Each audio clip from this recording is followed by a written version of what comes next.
I don't know if anybody has the ordinance here, but Mark Brown, Carol Sobel, and an attorney by the name of Nagel, and Norm Cola put that together.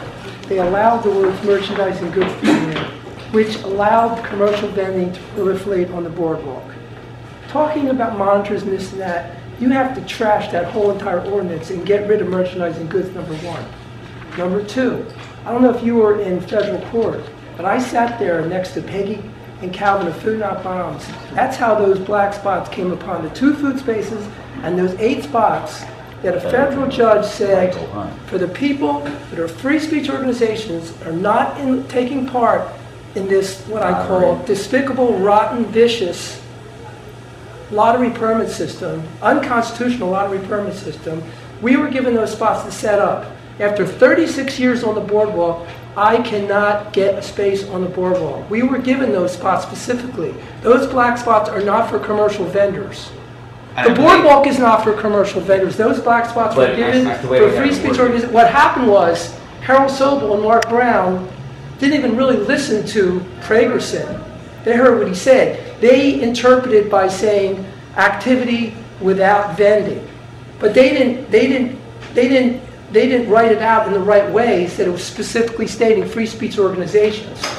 And that's basically what happened. So now what you have is, you have people, commercial vending in those spaces. For 2 years, Victor has not done anything about it. He's going up and down the boardwalk. He's seen people in those spaces.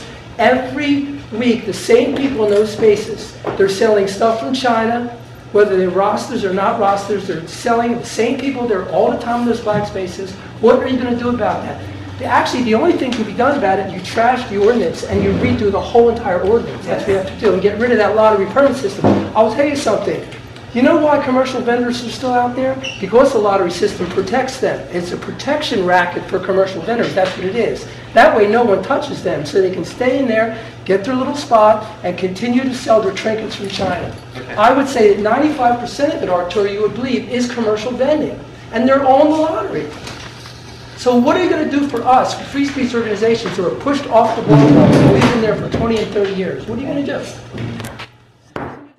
I don't write the ordinance, I didn't write it. So right, so it has to be dismantled. It has to be That's not my call. That is not my call. I know LAPD is going to address the black spaces, so if there are any other questions for Rec and Parks. I know, I spoke with Mark. He spoke with Victor, but the intent of the federal judge was not to have commercial vending. Okay. Mark Brown has to be taken out and another city attorney has to be put in. It's that simple, Mark. He has to be gotten rid of. Bill Rosendahl said to us at the city council meeting, yes, if he had the power to do it, he would fire Mark Brown himself. That came from Bill Rosendahl. In front of 15 of us outside city council chambers. Any other questions for Rec and Parks?